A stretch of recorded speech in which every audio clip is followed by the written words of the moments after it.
Breaking news Pahalgam ఉగ్రదాడి నేపథ్యంలో పాకిస్తాన్కు ప్రధాని మోడీ మరోసారి వార్నింగ్ ఇచ్చారు. పహల్గామ్ ఉగ్రదాడికి ప్రతీకారం తప్పదన్నారు. ఉగ్రవాదులతో పాటు మద్దతుదారులను కూడా అంతం చేస్తామని చెప్పారు. సీమాంతర ఉగ్రవాదంపై కఠిన చర్యలు తీసుకుంటామని మోడీ హెచ్చరించారు. हम एक मत है कि आतंकवाद मानवता के लिए सबसे बड़ा खतरा है। पहलगाम में हुए आतंकी हमले में मारे गए लोगों के प्रति राष्ट्रपति लॉरेंसो और अंगोला की संवेदनाओं के लिए मैं उनका आभार व्यक्त किया।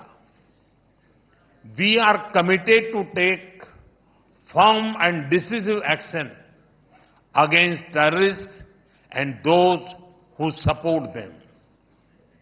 We thank Angola for their support in our fight against cross-border terrorism. Friends,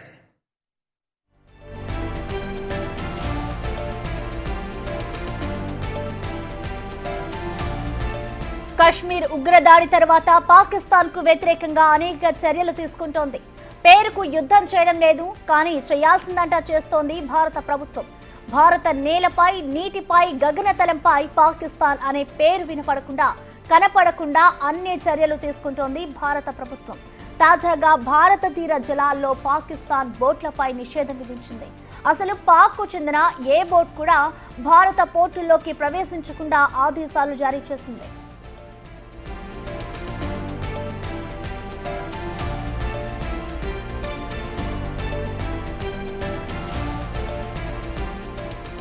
ఇప్పటికే భారత గగనతలంలోకి పాకిస్తాన్ సివిల్, మిలిటరీ విమానాలు ఎంటర్ కాకుండా నిషేధం విధించింది కేంద్రం. దీంతో పాకిస్తాన్ ఎయిర్లైన్స్ చైనా, శ్రీలంక మీదుగా తిరిగి వెళ్తున్నాయి. అంతకంటే ముందే భారత గడ్డపై పాక్ దేశస్తులపై నిషేధం నడిపింది.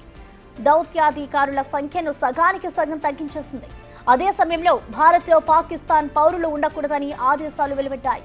ఇప్పటికే వందలాది మంది భారత్ను విడిచిపెట్టి వెళ్లారు.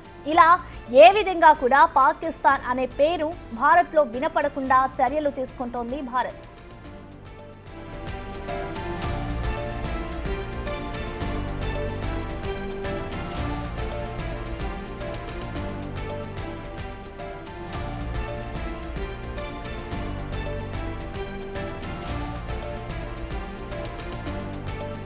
మరోవైపు పాక్ పరోక్ష దిగుమతులపైన నిషేధం విధించింది. ఏ విధంగానూ పాక్ కు చెందిన దిగుమతులు భారత్లోకి రావడానికి వీల్లేదని ప్రకటించింది. నేరుగా కానీ ఇతర దేశాల మీదుగా కానీ పాక్ కు చెందిన వస్తువులు భారత్లోకి రాకూడదని ఆదేశాలు వెలువడ్డాయి. తదుపరి ఆదేశాలు వచ్చే వరకు ఇవి అమల్లో ఉండనున్నాయి.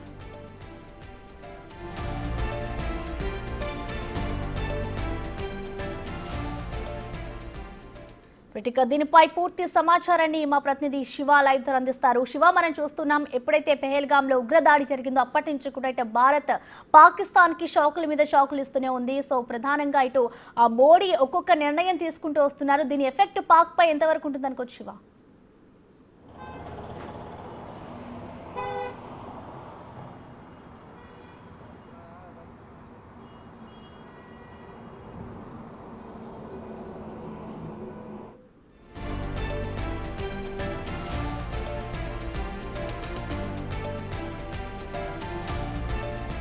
కశ్మీర్ ఉగ్రదాడి తర్వాత పాకిస్తాన్ కు వ్యతిరేకంగా అనేక చర్యలు తీసుకుంటోంది భారత్. పేరుకు యుద్ధం చేయడం లేదు, కానీ చేయాల్సిందంతా చేస్తోంది భారత ప్రభుత్వం.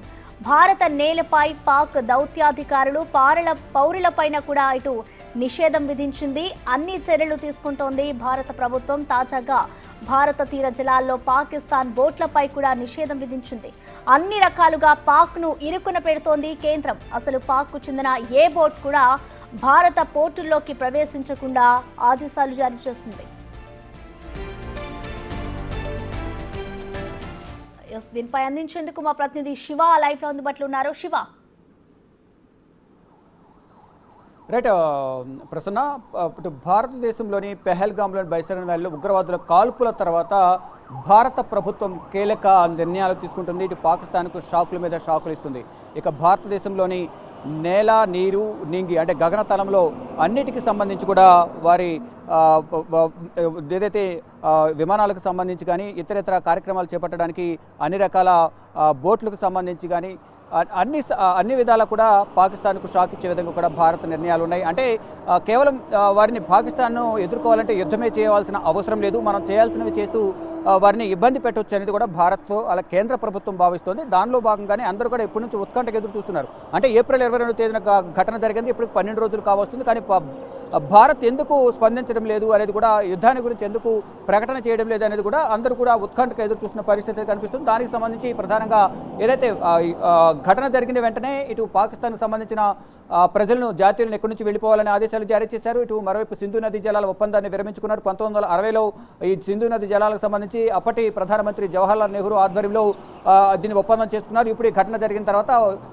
ఇప్పుడు ఒప్పందాన్ని విరమించుకున్న పరిస్థితి కనిపిస్తోంది. మరోవైపు వాణిజ్య ఒప్పందాన్ని కూడా విరమించుకున్నారు. ఇక మొత్తంగా చూసుకుంటే ఏదో ఒక విధంగా పాకిస్తాన్ ఇబ్బంది పెట్టాలి, కేవలం యుద్ధమే చేయాల్సిన అవసరం లేదు అనేది కూడా కేంద్ర ప్రభుత్వం భావిస్తుంది. మరోవైపు త్రివిధ దళాలు కూడా ఎప్పుడు యుద్ధం వచ్చినా దానికి సిద్ధం అంటూ కూడా వారు కూడా సిద్ధంగా ఉన్నారు. దానిలో భాగంగానే మొత్తం ఏదైతే భారత సంబంధించిన తీర జలాల్లో ఇటు పాక్ బోట్లపై నిషేధం విధించారు. మరోవైపు భారత పోర్టులలో కూడా పాక్ బోట్లు, ఏదైతే భారతదేశానికి సంబంధించిన పోర్టులు ఏవైతే ఉన్నాయో దాంట్లోకి బోట్లు రాకుండా ఉండే విధంగా నిషేధం ఇచ్చారు. మరోవైపు పాకిస్తాన్కి సంబంధించిన పోర్టుల్లో కొని అటు వైపు జలాల్లో కొని సంబంధించిన సముద్ర జలాల్లోకి భారత బోట్లు వెళ్ళొద్దు అంటూ కూడా కేంద్ర ప్రభుత్వం భారత్కు ఇటు దానికి సంబంధించిన సిబ్బందికి ఆదేశాలు జారీ చేశారు. మరోవైపు యుద్ధం ఎప్పుడొచ్చినా సిద్ధంగా ఉండాలంటూ కూడా ప్రభుత్వం ఇప్పటికే ఆదేశాలు జారీ చేసిన పరిస్థితి కనిపిస్తోంది. కానీ మరోవైపు ఇప్పటికి 12 రోజులు కావస్తుంది ఉగ్రవాదుల దాడి జరిగి. ఈ 12 రోజుల్లో 9 రోజుల నుంచి కూడా పాకిస్తాన్ కవ్వింపు చర్యలకు పాల్పడుతుంది. కాల్పుల విరమణ ఒప్పందాన్ని ఉల్లంఘించి ఇటు పాకిస్తాన్ భారత్ బోర్డర్లలో అటు ఆర్మీ చెక్ పోస్టులే, భారత ఆర్మీ చెక్ పోస్టులే టార్గెట్గా చేసుకుని భారత ఆర్మీ సైనికులు టార్గెట్ చేసుకుని కాల్పులకు తెగబడుతున్న పరిస్థితి కనిపిస్తోంది. ఇక పాక్ విమానాలకు సంబంధించిన గగనతలం మూసివేతకు సంబంధించి కూడా గత కొన్ని రోజులకు ఎప్పుడూ గగనతలానికి సంబంధించి విమానాలు ఏవి కూడా ఇటు భారత్ వైపు రాకుండా ఉండే విధంగా కూడా ఆదేశాలు జారీ చేశారు. మొత్తం అన్నీ కూడా అనేక కీలక నిర్ణయాలు తీసుకుంటూ భారత్ పాక్కు షాకుల మీద షాకులు ఇస్తున్న పరిస్థితి కనిపిస్తోంది. మొత్తంగా పరోక్ష దిగుమతులపైన కూడా నిషేధం విధించింది. తదుపరి ఉత్తర్వులు ఆర్డర్స్ వచ్చే వరకు కూడా ఇప్పుడు ఏదైతే ఆంక్షలు ఉన్నాయో ఆంక్షలన్నీ కూడా కంటిన్యూ అవుతాయంటూ కూడా భారత ప్రభుత్వం చెబుతోంది. ఒకవైపు ఇటు భారత్ ఈ అన్ని నిర్ణయాలు తీసుకుంటుంది, త్రివిధ దళాలు యుద్ధానికి సిద్ధంగా ఉన్నాయి. మరోవైపు ఇటు పాకిస్తాన్ కూడా ఏదైతే భారత్ త్రివిధ దళాలు యుద్ధానికి సిద్ధమంటూ ఏదైతే ఇటు గుజరాత్లోని అరేబియా సముద్రంలో ఇండియన్ నేవీ కోస్ట్ గార్డులు విన్యాసాలు నిర్వహిస్తోంది. మరోవైపు ఎయిర్ ఫోర్స్ కూడా నేషనల్ హైవే పైన విన్యాసాలు నిర్వహిస్తున్నారు. ఇటు ఇండియన్ ఆర్మీ కూడా ఎక్కడెక్కడ సెక్యూరిటీని ఏర్పాటు చేసి ఉగ్రవాదుల కోసం గాలింపు చర్యలు సెర్చ్ ఆపరేషన్ అయితే కొనసాగిస్తుంది. ఈ నేపథ్యంలోనే భారత్ ఈ విధంగా విన్యాసాలు చేస్తుంది, యుద్ధానికి సిద్ధమంటుంది అంటూ కూడా వారు కూడా సిద్ధమవుతున్నట్టు కూడా కనిపిస్తోంది. దానికి సంబంధించి అంటే మేమేం తక్కువ కాదన్నట్టు షాహిన్ 2 క్షిపణిని వారు కూడా ప్రయోగించారు. ఈ క్షిపణి రేంజ్ అనేది 450 కిలోమీటర్ల వరకు ఉంటుంది. ఇటు వాయు జలాంతర్గాముల్లో కూడా ఇది పనిచేస్తున్నట్టు కూడా వారు చెప్తున్నారు. ఇటు రాజస్థాన్లోని ఒక పాకిస్తాన్కు సంబంధించిన ఒక బోర్డర్లో దీనికి సంబంధించి ప్రయోగం కూడా చేసినట్టు కూడా తెలుస్తుంది. రాజస్థాన్లోని లాంగేవాలా సెక్టర్ అవతలి వైపు ప్రాంతంలో దీనికి సంబంధించిన షాహిన్ 2 క్షిపణికి సంబంధించిన ప్రయోగం చేసి వారు ఇది సక్సెస్ అయింది. మేము కూడా ఇండియా పైన, భారత్ పైన యుద్ధానికి సిద్ధంగా ఉన్నామంటూ కూడా వారు చెప్తున్నారు. కానీ పాకిస్తాన్ సిచ్యువేషన్ మాత్రం ఇటు భారత్ నుంచి తీసుకుంటున్న కఠిన నిర్ణయాల వల్ల అనేక ఇబ్బందులు ఎదుర్కొంటుంది. మరోవైపు సొంత దేశంలోనే అంతర్యుద్ధం కొనసాగుతుంది. మరోవైపు భారత యుద్ధానికి ప్రతిపక్ష పార్టీలు సహకరించడం లేదు. ఇదంతా కూడా ప్రధానంగా వారికి ఇబ్బందికరంగా కూడా మారుతున్న పరిస్థితి కనిపిస్తోంది. కానీ భారత్ మాత్రం షాకుల మీద షాకిస్తూ ఇప్పటికిప్పుడు యుద్ధం చేయాల్సిన అవసరమే లేదు, అవసరమైతే ఇప్పుడు ఏదైతే నిర్ణయాలు తీసుకుంటుందో ఆ నిర్ణయాల ద్వారానే భారత్ పాకిస్తాన్ ఇబ్బంది పెట్టే విధంగా కూడా వ్యవహరిస్తుందంటూ కూడా విశ్లేషకులు భావిస్తున్న పరిస్థితి కనిపిస్తోంది. కానీ అంతర్గతంగా యుద్ధానికి సిద్ధమంటూ భారత ప్రభుత్వం ఇటు సైన్యానికి ఫ్రీ హ్యాండ్ ఇచ్చింది. వారు టార్గెట్ చేసి టైం ఎప్పుడు ఫిక్స్ చేస్తే అప్పుడు మీ యుద్ధానికి సిద్ధమంటూ కూడా కేంద్ర ప్రభుత్వం సిద్ధంగా ఉంది. మరోవైపు ఇటు కేంద్ర హోంమంత్రి అమిత్ షా, ప్రధాని నరేంద్ర మోడీ, మరోవైపు రాజ్నాథ్ సింగ్ వీరందరూ కూడా 3 రోజుల పాటు ఢిల్లీలోనే మకాం వేసి అంటే ఎటు కూడా వేరే దేశాల పర్యటన కానీ వేరే రాష్ట్రాలకు సంబంధించిన పర్యటనకు వెళ్లకుండా ఢిల్లీలో నుండి ఈ పెహల్గాం ఘటనకు సంబంధించి పాక్పై ప్రతీకారం తీర్చుకోవాలి అనే దానిపై ఇటు త్రివిధ దళాధిపతుల నుంచి సమాచారాన్ని సేకరిస్తూ వీరు తీసుకోవాల్సిన నిర్ణయాలు తీసుకుంటూ ఢిల్లీ కేంద్రంగా కీలక పరిణామాలు చోటు చేసుకునే విధంగా కూడా వారు వ్యవహరించబోతున్నారు. త్వరలోనే పాకిస్తాన్తో యుద్ధం ఉండబోతుందా లేదనేది కూడా ప్రకటించే అవకాశం కనిపిస్తుంది. కానీ దానికన్నా ముందు ఉగ్రదాడి కాల్పులు జరిగిన తర్వాత ఏదైతే సింధు జలాల నది ఒప్పందానికి సంబంధించి ఒప్పందం విరమించుకోవడం కానీ వాణిజ్య ఒప్పందాలను వెనక్కి తీసుకోవడం, ఇప్పుడు భారత్లోకి ఏదైతే గాలి నీరు అలాగే గగనతలానికి సంబంధించిన బోట్లు రావడం కానీ, పడవల ప్రయాణానికి సంబంధించి కానీ, మరోవైపు విమానాల రాకపోకలకు సంబంధించి కానీ అనేక ఆంక్షలు విధించిన నేపథ్యంలో దీనికి సంబంధించి భారత్ తీసుకున్న నిర్ణయాలకి పాకిస్తాన్ మొత్తం ఉక్కిరిబిక్కిరవుతున్న పరిస్థితి కనిపిస్తుంది. ఈ నేపథ్యంలోనే ఏదో ఒక విధంగా అక్కసు వెళ్లగొక్కాలనే ఉద్దేశంతో వారు పాకిస్తాన్ బోర్డర్లో, అంటే భారత్ అలాగే పాకిస్తాన్ బోర్డర్లో రాత్రి సమయాల్లో, అర్ధరాత్రి సమయంలో కవ్వింపు చర్యలకు పాల్పడుతూ కాల్పుల విరమణ ఒప్పందాన్ని ఉల్లంఘించి కాల్పులు జరుపుతున్న పరిస్థితి కనిపిస్తుంది. మొత్తంగా చూసుకుంటే పాకిస్తాన్కు భారత్ వరుస షాకులు ఇస్తుందని ప్రధానంగా చెప్పుకోవాలి. Prasanna. Right, thank you Shiva.